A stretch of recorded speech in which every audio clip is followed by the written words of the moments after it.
O livro de Ruth é um trabalho brilhante de arte teológica e nos convida a refletir na questão de como Deus está envolvido nas alegrias e lutas diárias de nossas vidas.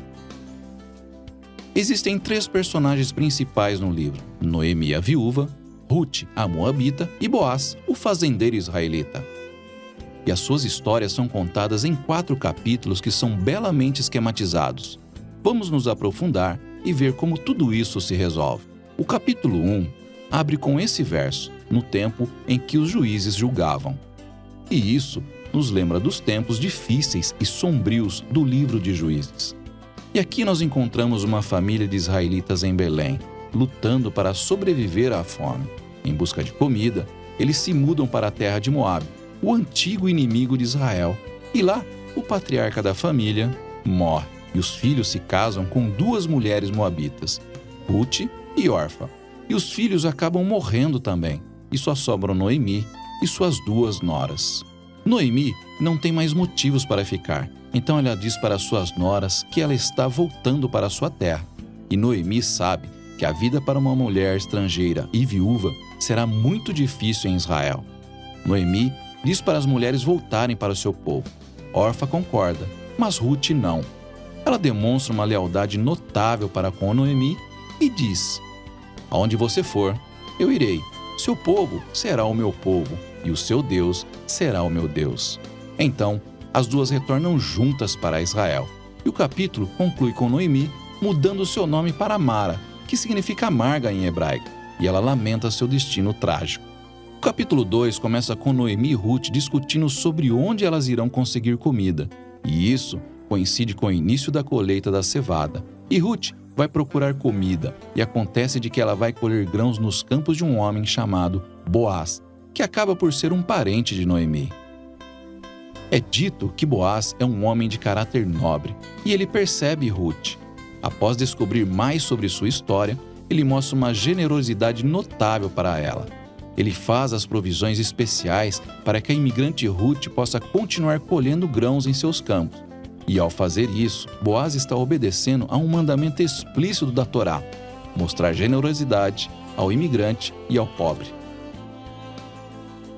Boaz fica tão impressionado com a lealdade de Ruth para com Noemi que ele ora por ela para que Deus a recompense por sua ousadia.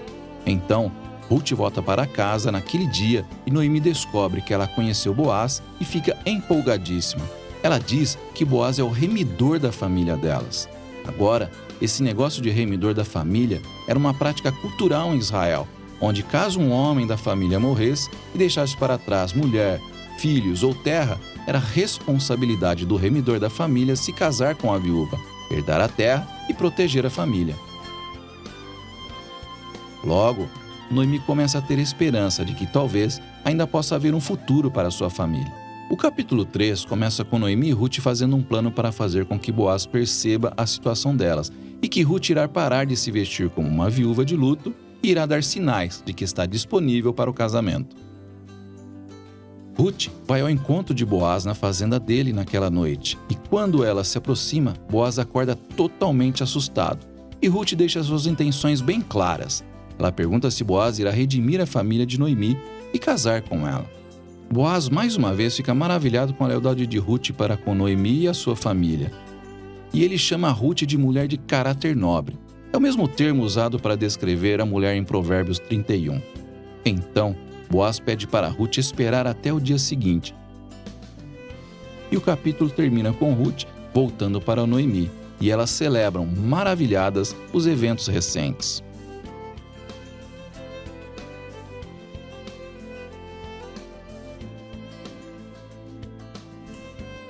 Em cima da hora, Boaz descobre que tem um membro da família que é mais próximo de Noemi do que ele, e ele é mais elegível para redimir a família, mas acontece que, no último minuto, esse membro da família descobre que teria que se casar com Ruth, a moabita, e então ele não aceita. Mas Boaz conhece o verdadeiro caráter de Ruth, então ele compra as terras de Noemi e se casa com Ruth.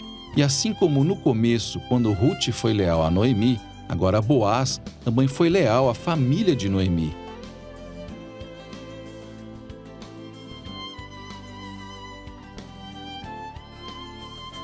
A morte do patriarca e dos filhos é revertida, com Ruth casada novamente e dando à luz a um novo filho, concebendo alegria a Noemi.